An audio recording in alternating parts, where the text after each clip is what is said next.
Welcome back, College Baseball Central fans. You've joined the weekend rotation edition of Best Coast Pod, brought to you by College Baseball Central. Today, I am joined again by my friend here, Pat Moen. Pat, how we doing today, man? We're doing well. The weather's not so great here at the moment, but we're getting ready to change. It's going to feel like spring out here, and hopefully we'll get a chance to go out and watch the ball in person this week. Absolutely, man. It looks like it's finally going to turn a little bit here in the Pacific Northwest. I saw we have some 70-degree weather. Can't wait. I'll be at UP for all you Portland Pilot fans. I'll be there on Saturday, and I think Pat might get there on Sunday to Joe Etzel I'll be Field. there on Sunday. Yeah. Hell So yeah, we're going to we got cover you that covered pretty this good. weekend. Yeah. And then for all you U of O fans, I'll be at Eugene on Sunday for that game against the Cal Bears, and I am really pumped about that one. Pretty excited to hear about that Cal team and that Oregon team down there playing each other. Really for the rights maybe to get into some top 25s here. We'll see, though. Two really good performing teams this early in the season. Let's get into the top 25. So let's start with our people receiving other votes. Oregon, UCSB, and Cal all received other votes this week. I know I had Oregon in my top 25 this week. I've had UCSB and Cal, but not this week. Pat, did you have any of those guys in your top 25? I had USB or UCSB and Cal in there, both towards the bottom for me. I think 22nd for UCSB and 20th for Cal. Oregon is right there on the kind of the precipice of making it back to my top 25. But as you said, this weekend series would be kind of a big kind of showcase for those two to earn some more votes in the polls here. Yeah, I think, however, whoever wins this weekend is probably going to be in my top 25 just because I think it's that important of a weekend. I thought what Oregon did at Arizona State was really impressive, especially with that Arizona State team that's been hitting the ball. And Oregon's pitching kind of shut them down and made them play a little small ball, and they did well. And Campos even came alive there late for Arizona State, and it wasn't enough on Sunday for Oregon to keep holding on to that victory. Pretty excited about those teams, though, here on the West Coast. And then number 24, UC Irvine. They did get their first loss of the season, but they won some big games against Columbia. Yeah, big games in a lot of different kind of instances or uses of the word. But yeah, I have UC Irvine quite a bit higher. I think I might be pulling them up a little bit here. I have them at 18 in my poll, but yeah, I mean, what they get that one loss to Fresno State, only scored one run, but that was 45 minutes after they put up 32. So you're asking a lot out of the Anteaters. But I thought they had a great weekend, and I'll definitely dive into them more here Yeah. shortly. It's tough to win back-to-back weekends. It really and back-to-back in a day like that where you have to play 45 minutes apart and you just played a long, long ball game scoring 32 runs. It's tough to get it back out there and go, okay, we're gonna hit all over again against a brand new pitcher and a team that's been sitting waiting all day. Yeah, that's a tough one there to go out there and beat anybody. Any teams playing a doubleheader, it's hard to win too. Oregon State, number two. I know a lot of polls have them at anywhere from 1 to 4 still. I think two is a good set. I think Oregon State is really good locked in here. I don't have any arguments there with Oregon State at two. I had them at number two in my poll as well. I definitely don't have any arguments with them at two. I have them getting one more vote. I did have them in the top spot for my poll. My top five saw quite a bit of some change, which is new this year. Usually, it's kind of been the same cast of characters, but with kind of conference play starting up and some of these teams starting to play each other, I had quite a bit of movement there. Yeah, I had Duke at one. I felt like when they go and beat Wake at Wake, that's a big win to go do that, especially in ACC play. But we're going to see them. They get to play Clemson this weekend at home, so it's really going to come down. The ACC is kind of a gauntlet this year, so I could easily have Oregon State up there, especially if they go take care of business at Utah. But we're going to talk about that when we get into it. Let's start with Santa Clara. Santa Clara 9-5. They had an okay weekend. They played some good ball. They had some tough teams. Going 9-5 now. They get Columbia for their midweek and then at UNLV for their weekend series. This kind of feels like the start of Santa Clara's run into it now and make that postseason run, right, Pat? Yeah, it definitely feels that way, and I think the manner in which they took their weekend series definitely helps. They kind of had to grind some of those games out. UC Davis was a bit of their thorn in their side, just never really going away, especially in that Saturday game. Uh, Malcolm Williams, kind of unsung here. He's up to a 19-game hit streak. He put together 5 different hits over the weekend. The name that you'll know very well from listening here was John Bering. He had another tremendous weekend for the Broncos. And Efrain Manzo, he continues to put it all together. So, yeah, the Broncos are looking good, and I expect them to stay hot heading into conference play. Yeah, John is just a dude, right? And if he shows up every single weekend like this, it's gonna be tough to keep Santa Clara off the scoreboard. But they're doing big things. A lot of the lineup is hitting well, and this team seems to be rolling at the right time. And they got to keep this thing going as they head into WCC play there. UC Irvine, 13-1. They did, like I said, did get suffer their first loss there to Fresno State in a doubleheader against Fresno State and Columbia. They get UConn this week for the midweek, and then they get UC Davis at home. Well, all four of those games at home. I feel like this might be 4 game sweep here for UC Irvine to keep this thing going and get up to 17-1. It definitely should be. If it's not, I think that obviously the sky's not falling if you end this weekend at what is that, 15-2. But the teams that are coming in, you got to kind of take care of the business here, just like they did with Columbia. I mean, maybe you don't have to put up 25 and 32 respectively. Coming off a big weekend, they put up 76 in 5 games, and one of those games they only scored 1. So that offense, we've been on them all season long. They're legit, and they're really proving it. They should take care of UConn. They should take care of UC Davis. UConn, by the way, has had a rough stretch on the West Coast to start their year. Yeah. They got beat up with Cal, all the way back out to Auburn, beat there, and they come right back out to the West Coast. So I don't think it'll be any better sledding for them on this trip. No, tip of the cap to UConn though. They've gone out and played anybody anywhere. They've really lived up to that. Hey, we want to get up with the big dogs. How do we do that? We play some of these really good teams all over the place, and then traveling out to the West Coast, just impressive for them, especially down to California to get those games in. Smart, and good to see UConn getting out there. But yeah, UC Irvine should go undefeated this weekend. I would hope so. If I'm a UC Irvine and Eager fan.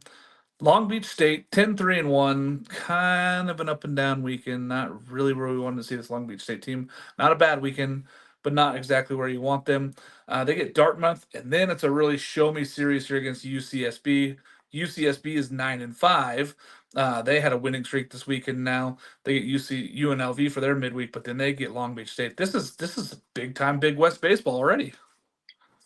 I'm all here for it, and I bet you these guys are too, especially the Dirtbags. That first game out of Wichita was like 36 degrees, and I think the game notes said I had a wind chill in the 20s. So I bet you the Dirtbags are happy to get back to Southern California and hopefully bring the bats with them as well. That's kind of where they struggled, and I get it. I played, Mark, you played. I'm sure most of you listening played. It's no fun to swing the bat when it's 36 degrees out and with a little bit of rain coming down out there. So I look for this team to bounce back. I had higher hopes for them. I did look for them to take the series out there in Kansas. I thought Pat Miles looked really good. And then the one win on Saturday, they kind of rode a first inning walk parade. I think it went like walk, hit by pitch, walk, and then they cleared the bases on a double. So they got out to an early start and kept that going. So I think they'll need to keep doing that this weekend. Yeah, my one question mark that's been since the start of the season for Long Beach State is can they find consistent offense? And they couldn't this weekend. Could have been the weather, could have been a lot of things. Wichita State also threw well. They pitched very well this weekend. They really took care of business at home. Not a bad Wichita State team. We've seen them in other tournaments doing very well. So not a bad loss for Long Beach State, but they really have to get that hitting going, especially against a UCSB team that's built on pitching. I mean, this team looked really, really good this weekend. They started to come alive. I'm not falling down on this team where I was, early in the season. It felt bad. They were having a losing record. They were struggling. Now this team seems to have found its way. We're going to pitch, play defense, and get enough runs. Right. That's the thing, especially with them going to UCSB, is Matt Egger, Gutierrez. Those guys have kind of found their stroke. They're settling in. Both of them had tremendous performances this past weekend as they swept UConn. So UConn taking one more on the chin. That's probably the last time we mention them. But the thing about the Gauchos this weekend, too, is their offense kind of came around to play as well. Putting up 19 runs over the weekend is a promising sign and one that Long Beach State should be a little bit worried about. Yeah, if you're telling me UCSB is going to score 20 on a weekend, I'm going to say they're taking 2 out of 3 out of most teams, especially like when they did that up in PK Park against Eugene. Like the pitching's good enough to where if they score 20, this is a 2-win team on any weekend against any team. San Diego 7-7, really an up and down season. Now they've played some tough opponents. They get CSUN and then at Michigan. These are some more show me series here for San Diego. I think that they can win these games. But CSUN is really, really good. They battled with Oregon State all weekend, lost all 4, but they were in almost every single game except for that the Thursday night game. I like to see what San Diego is made of. They got to really go out and take care of business at home against CSUN and then go and travel to Michigan. Yeah, they're one of the few teams here that we cover that I'm still not too sure how to feel on them. I've had my highs on them and I've had lows on them. Dallas Baptist is a tough series, no matter what way you look at it, no matter what way you slice it. So to go in there and take one on Saturday, I think a lot of people had around the country were a little bit surprised to see San Diego go in there and take one. So good kind of building block for them.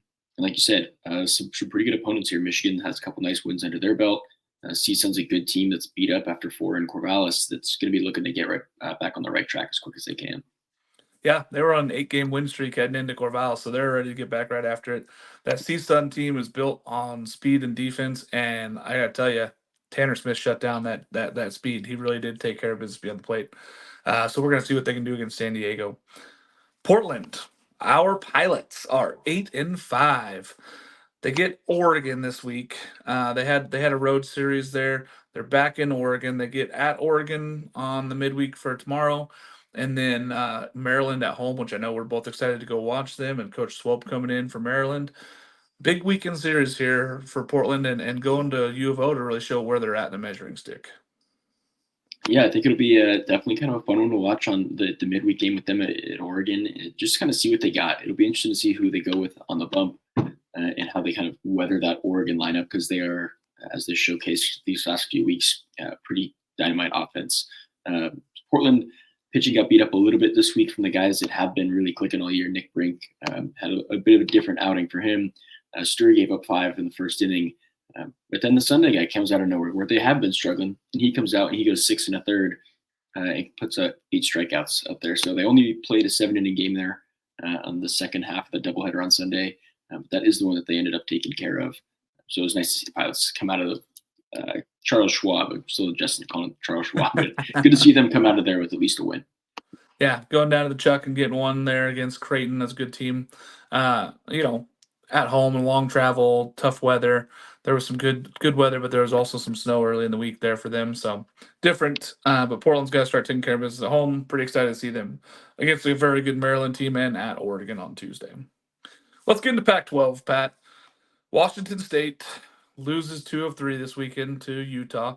Great series up in Pullman. Really good to see good baseball. Grant Taylor took the ball on Friday and really did his work. They're 8-6. They get at UCLA. UCLA 5-9, getting swept by Cal.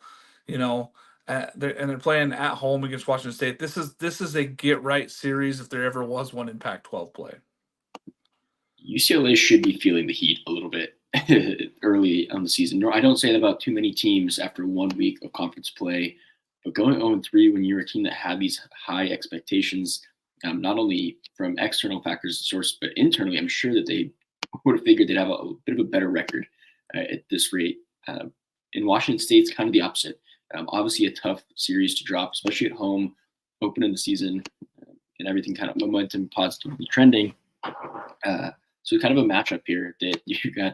It's like a weather system, a high pressure and a low pressure things meeting here. So hopefully we see some good baseball down in Southern California.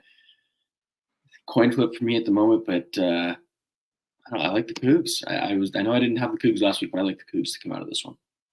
I think UCLA does take care of business here. I think that they win at least 2 out of 3, and if they don't, they're going to be looking for lineup changes. They're going to be making some changes because they got to do something to shake it up.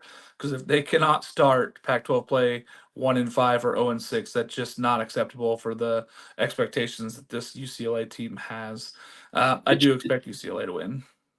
Yeah, it's going to make them, I think, if they aren't able to take care of this one, they're going to have to steal games later in the year that right now the offense isn't clicking enough for them to do so. 3 losses is a big time to start off this conference slate, especially once you get in towards the end of the year where, they're going back through your schedule and nitpicking every win and loss if they can get back up into kind of conference talk, and even tournament talk. So UCLA backs aren't quite up against the wall, but they're inching themselves backwards for sure. The seat is getting hotter down there in UCLA. It's not on fire yet. It's getting hotter though. It's not super comfortable. Washington, another place not comfortable at the moment. 4-7-1. They really just are not hitting the ball. I know we've discussed this at nauseum. This team can't hit at the moment. They got to figure something out, and it doesn't get any better. They're going to play at Texas, who has just great starting pitching, it seems like, and pitching galore. I'm really going to be interested to see what Washington can do down there at Texas, but they got to figure something out. I know it's a non-conference weekend for them, but this they got to start righting this ship at 4-7-1 already. Yeah, it feels a little bit higher pressure than a normal non-conference weekend would be. Conference season has already started, but yeah, they're at the bottom of pretty much every Pac-12 stat offensively, including the most important ones: batting average, their slugging percentage, and they've scored the least amount of runs as anybody in the Pac-12. They did get kind of a glimmer: 10 hits, 9 runs on Sunday. That was a Stanford bullpen day, so you're not going to catch too many of those on weekends. Stanford just kind of tinkering with their arms a little bit up there on the farm. But it doesn't get any easier going to Texas, especially with the pitching and just the team and the quality of the team that Texas is down there. They're kind of figuring their things out and hitting their stride a bit. The Huskies are going to have to kind of look for things to do here and take small victories when they can get them. Absolutely, not to look too far ahead, but then they come back up to Corvallis and they go to Oregon State. So that's a tough Does sledding not here get for any Washington. easier. You're looking at an overall record of 4-7-1. They got to start finding some W's somewhere, and they can't just be like, "Oh, we'll play other." No, you got to start getting W's now, and you got to figure out how to hit the ball. Yeah. Arizona 7-7, Arizona State 7-8. They play each other this weekend. Arizona State gets beat by Oregon. They win the first one in walk-off fashion, then lose the next two. Oregon looked pretty good there with the sticks late in both those games. Arizona took care of business this weekend, winning 2 of 3 against USC. I feel like Arizona being at home is the difference for this one in me, but they're both two good teams. But I do think Arizona State wins this one, but Arizona at home is a lot tougher. And we talked about Jackson Kent, their Friday night guy, and it's going to be Thomas Burns, 2 Friday night guys. I'm excited to watch pitch this weekend.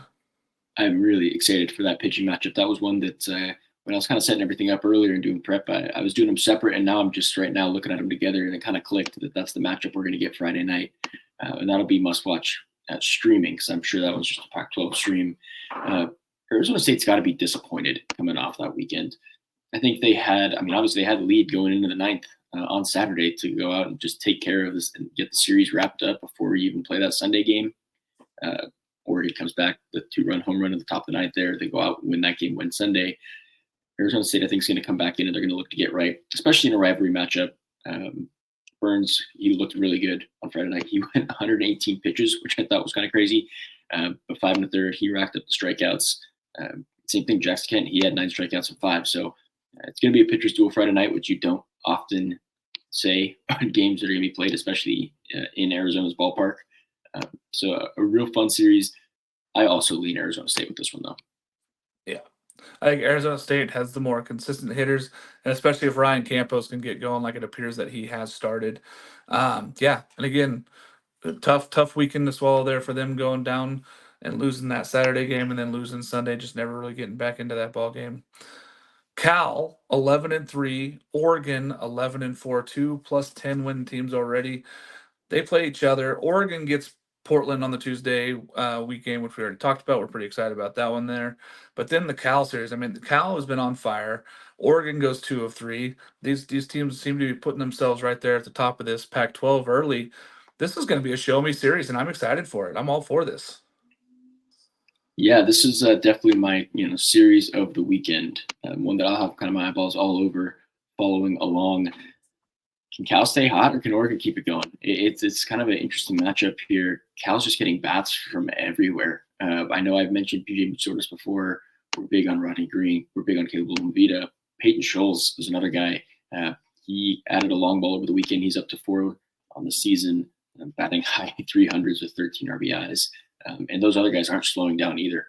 Mitsotis is still above 400. Movita is still crushing the ball all over the yard.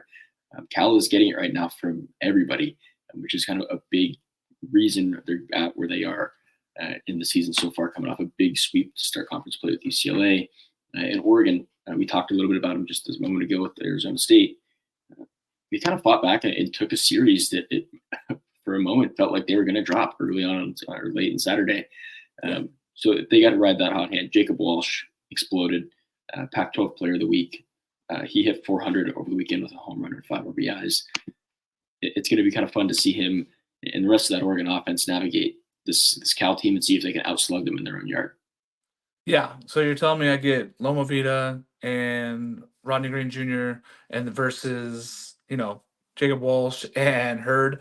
I'm pretty excited for this one. I really am. I'll be down there on Sunday. I cannot wait to watch these two teams play. I'm leaning towards Oregon because being at home, I feel like that's a big factor here in this one.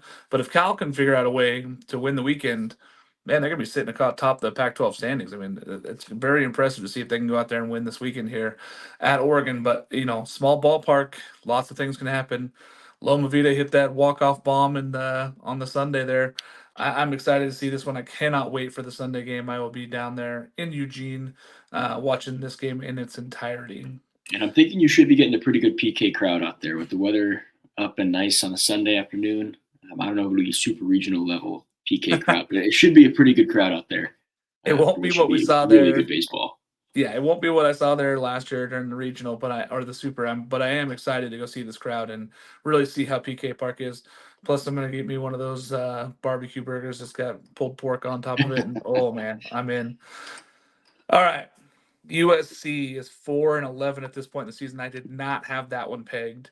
They did not take care of business this weekend. They lost 2 of 3 to Arizona and really didn't look competitive until the Sunday game. Stanford 8-7. They did win 2 of 3 this weekend against Washington, but we already said Washington's woes. But on Friday night, they did get a big performance there from Matt. Stanford at Stanford at home against USC. This seems like trouble for USC. It doesn't seem like it's going the right direction for them. I am taking Stanford at home to win 2 of these games. Yeah, I'm taking Stanford on this one as well. I think it's kind of seems crazy to say this, but it seems crazy to see Stanford with a winning record. But I guess that is what a weekend series at Rice will do for you, and then hosting or taking on that team that really isn't performing offensively at all in Washington. So you said it, Matt Scott looked really good on Friday night. I thought Christian Lin was good, not quite as good as he was last week when he took home the Pac-12 Player of the Week or Pitcher of the Week. But they just kind of came short on their arms on that Sunday game. So it'll be interesting to see if they just manage it a little bit differently. I know Trevor Moore was the guy that I thought he could maybe slot in and eat up some more innings. They had him go on Saturday in relief of Lim. So just kind of seeing how they'll tweak that bullpen. But USC, they can't just go into every weekend and say, well, we'll win Sunday. They got to take a Friday or a Saturday. Their pitching's kind of been a thing. Caden Aoki got knocked around this past weekend, 2 2/3. And I think he gave up 9 earned runs. That's not going to cut it at all. Maybe against Washington if that offense is doing what they're doing. But I don't see USC turning this around at the moment. So in Stanford, it looks like they've kind of started to at least turn the wheel a smidge with their pitching. So that's kind of the reasons I'm leaning Stanford at the moment. Yeah, I mean, eventually Aoki has the talent. He's got to turn this thing around. He's got to right this ship for himself because he is a Friday night dude, and he was last year. And then you turn around, he just has not been that way. The starting pitching for USC has been borderline abysmal. It's just not collecting the outs that they need to, and they keep getting in the bullpen. The bullpen's done a job and kept USC in a lot of ball games. Offense isn't there. The starting pitching isn't there. Stanford seems like it's going one direction. USC seems to be going another. This USC team needs to get going though if they want to make any noise at all in the Pac-12 and overall and make the tournament. But at this point, they're way on the outside. They got to make some stuff. They got to turn this thing around. And I don't know if a weekend series at Stanford at the moment is the best thing for this USC ball club. No, it was looking like it might be earlier that they'd have a nice little break. And if this is one that you slid me this matchup a couple weeks ago, I'd have USC circled and highlighted and putting 3 W's next to their name. But I guess just with the way that both of them got off, unless Stankiewicz can figure something out real quick and light a fire under that team, they're heading in the wrong direction. Yes, they are. A team playing really good ball. 11-win Utah, 11-4. They took care of business at Pullman this week, and they lost the opener against Grant Taylor, which a lot of teams are going to do this year because he's a really good Friday night pitcher. If they took the next 2 to win that series on the road, it's always tough to win road series in the Pac. Big for Utah to go up there and get that series. They faced Oregon State. Oregon State is on the road at Utah. 15-1 Oregon State. This team has had its ups and downs with bullpen. Bullpen's really struggling to throw strikes. Utah's going to make them pay. Utah will make them pay if they're going to walk guys. So it'll be interesting to see how this Oregon State staff does with a little bit of break here now. No 4-game series, just a 3-game series on the weekend. They don't have any midweeks, getting to take care of business heading into Pac-12 play. I have the Beavers sweeping but I think that Utah makes this closer. I think Utah does get into some ball games here with them, Pat. Yeah, you kind of hit it right on the head. Especially the free bases are going to need to be limited from Oregon State pitchers this weekend because what Utah has shown all season is they're going to get guys on and they're going to move them around. They're going to generate runs. So not a team that you really want to be in a shootout with when they're going to be generating stealing bags, laying down bunts, playing baseball, kind of the quote unquote old fashioned way, aka the way I like to see it played. But I guess it'll be a fun weekend to watch this Oregon State offense. We get them out in Salt Lake, a little bit higher altitude, a little thinner air. I think we might see a couple long balls from the Oregon State offense and attack onto their already impressive season total. But yeah, I think it'll be interesting. Utah obviously coming off highs of winning a road series, coming back home. It's going to be that thing of can they do the right things on offense? Can they, if Oregon State commands the zone, if they throw strikes, can Utah kind of get guys on it and generate things totally from within? And it'll be interesting to see.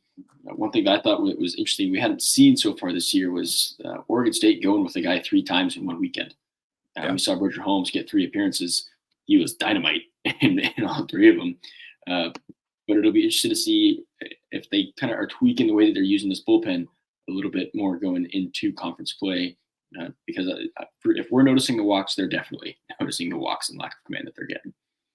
Yeah, and I think that it's a matter of time, right? We know what we're going to get from some of these guys, and some of them have really stepped up. Bridger Holmes has been one of those guys that's really stepped up.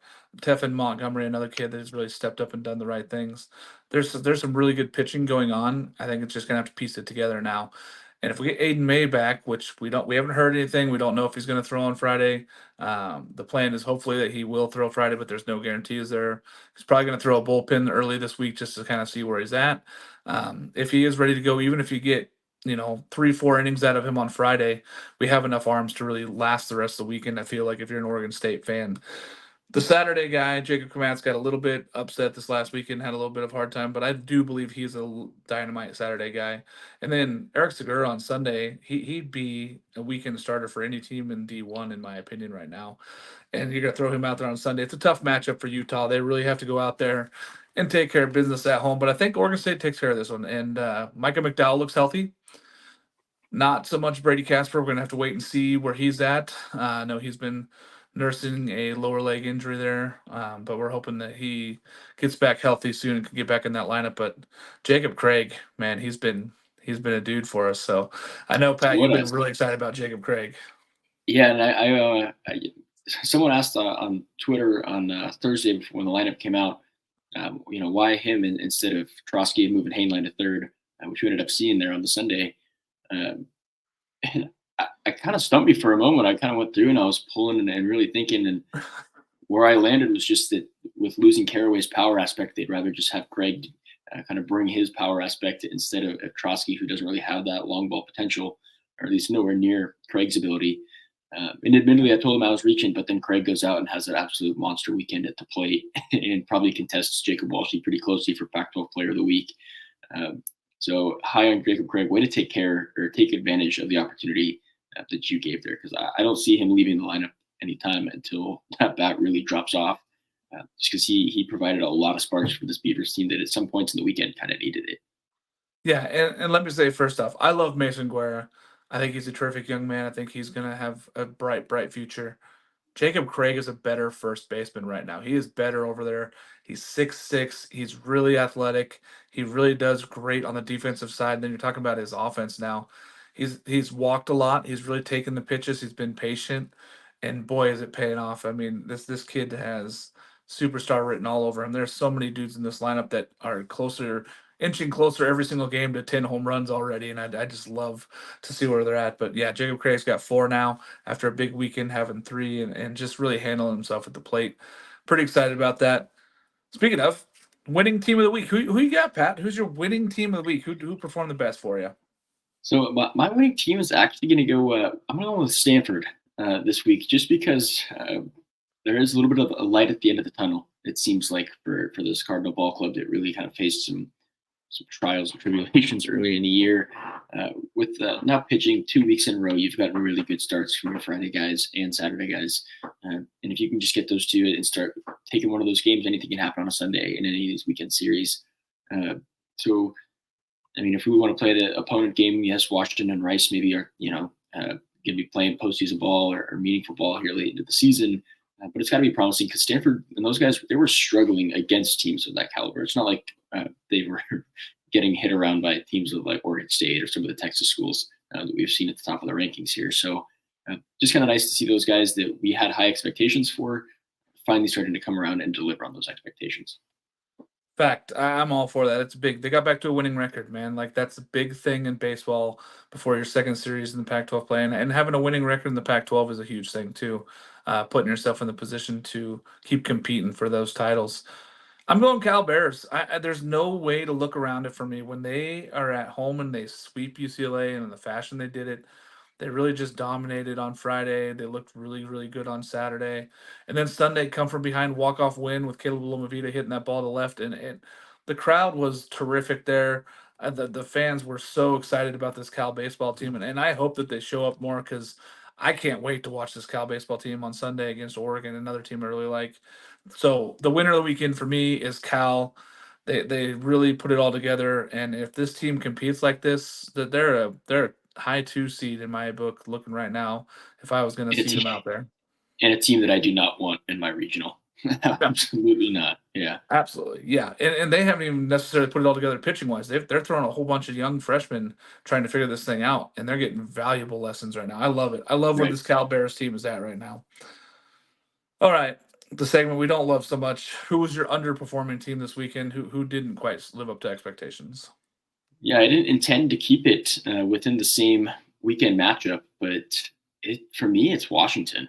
I think maybe you were hoping that once conference play hits and taking advantage of a quote unquote a wounded Stanford team, you could go in and get conference play started on a hot note, and then you kind of put up some clunkers there to start the weekend and start really the conference season.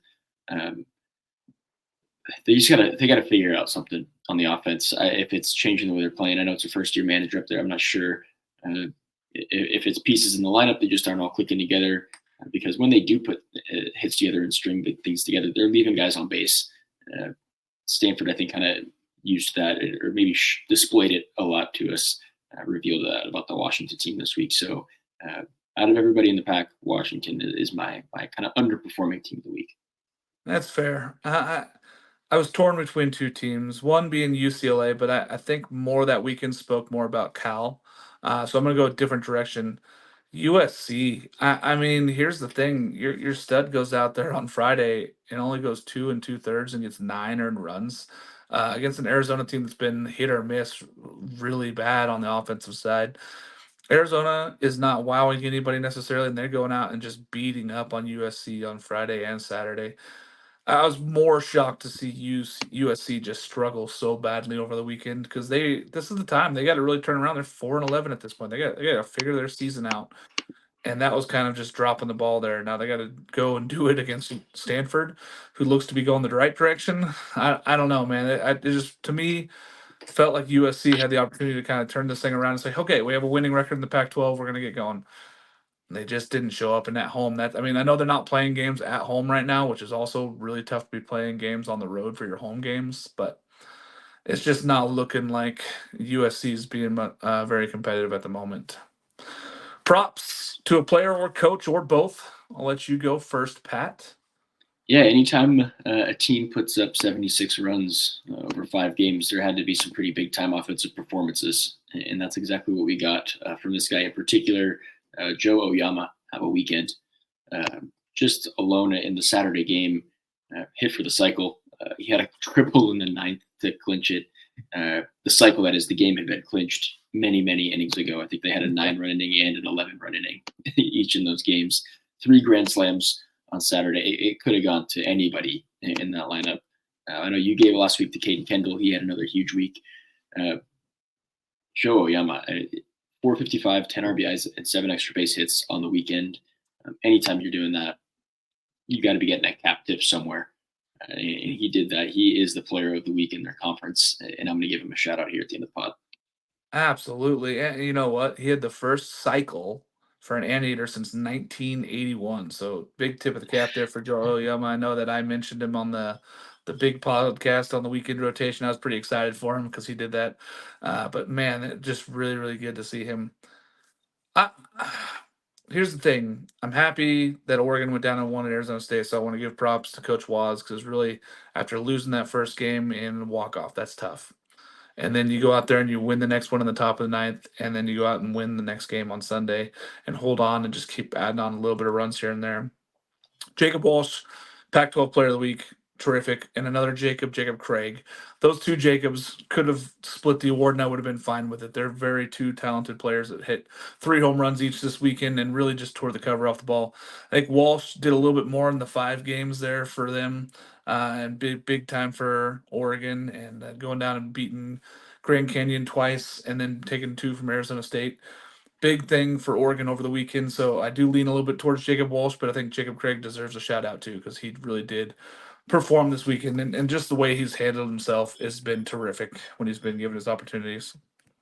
Yeah, those midweeks, especially with Jacob Wall. I mean, I have it on like on a separate tab, and I just check in every once in a while from work, and it's like every time I clicked back, the score was different, from either team. And then finally, the one that I was like, all right, I think this one's wrapped up was a big time Jacob Walsh homer there. I think that one was on Wednesday. Yeah. So yeah, 100% deserving both him and Jacob Craig. Absolutely. But big wins for Oregon there. Going into the weekend, what are your final thoughts? I know we got a lot of Pac-12 ball. We got a lot of non-conference ball for other teams here, and we got a big West matchup there between Long Beach State and UCSB. What are your final thoughts here, man? Yeah, I think with some of the major conferences that we covered with the Big West and the West Coast, is it was really starting to see some separation between teams. Another team that we didn't talk about, but I thought had a really good weekend and has had a good season quietly is St. Mary's. They went down and challenged Florida, lost on a walk-off tank on Friday, won Saturday, and I don't think anybody's going to beat Jack Caglione on a Sunday this season, so I'm not going to ding them too much for that. But then the Pac-12, I mean, obviously Oregon State is pretty solidified as the best team throughout the conference. But besides a handful of teams, that middle mix is going to be really interesting to kind of see how it all plays out as they start to play each other. But the main thing I'm excited to be at a baseball game this weekend. I've been watching on low quality streams with no score bug, and for too long, 3 weeks, 4 weeks is too much. So to actually sit in the seats, maybe with a hot dog, will be a really nice kind of way to make it truly feel like everything is now in the swing of things. Yes, I agree. My 75-inch TV, my laptop, and my 55-inch are getting a break this weekend, so they're not all going at the same time trying to watch these games and keep up. I will be at the Portland Pirates game on Saturday. I know you're going on Sunday. Can't wait to be at Joe Etzel Field. Cannot wait to watch this Portland Pirates team take on Maryland. And then Sunday I'll be in Eugene for that last game of the series there between Cal and Oregon. My exciting thing for the weekend is I'm with you. I want to see if UCLA can bounce back. Can this team battle and show up for a weekend? Can they do something against a Pac-12 opponent? And then the Long Beach State UCSB games. I cannot wait to see this pitching matchup between these two teams and see who comes out on top. I lean towards UCSB. I had them ranked early in the season. I think that they are better, but it wouldn't surprise me if either one of these take 2. It would surprise me if either team swept, honestly. But they're both good teams, and I cannot wait for this weekend. I'm really excited for college baseball this weekend, man. I don't know how you feel about that one, but I'm pretty excited for that one. No, it's a terrific slate, and that's kind of the best part of getting out into these conference games is these teams that we've seen and kind of formed opinions on. Now we get to see them go head to head in 3 different games over the weekend. It's really exciting. Yep, and a lot of this top 25 stuff is going to work its way out, so don't worry about it, folks. If your team is not in the top 25 yet, it will work its way out. We're early in the season here. Remember, it's March. The road to Omaha begins now, but it ends in June. So just calm down. Let your teams get there. They'll get their votes. Don't worry if they're not in the top 25. They're getting there. We've got a long way to go, and against our wishes, we wish we could, but we have no input on who makes the field come late May, early June. So yes, we got plenty of time, like you said. Neither one of us are on the selection committee, though they should probably listen to our opinions. All right, for Pat Moen and myself, this is the Best Coast Pod, episode 5. Thanks for joining us. Again, go on to College Baseball Central, check out all our other coverage, ACC, Texas, We got AAC coverage. We got coverage all over the place. Go check it out. We're doing all sorts of stuff there for every single day. And then on the weekends, we got the weekend rotation every Saturday morning, your college game day show. For all college baseball, we do it every morning. We had 850 live viewers this week. Go on in, throw us your comments, ask some questions. We're all about that life. If you guys have Pac 12 or West Coast stuff, feel free. Shoot it over to Pat or myself. We love answering DMs from you fans and getting after it. So, again, for Pat and myself, thanks for joining us. We'll see you guys next week.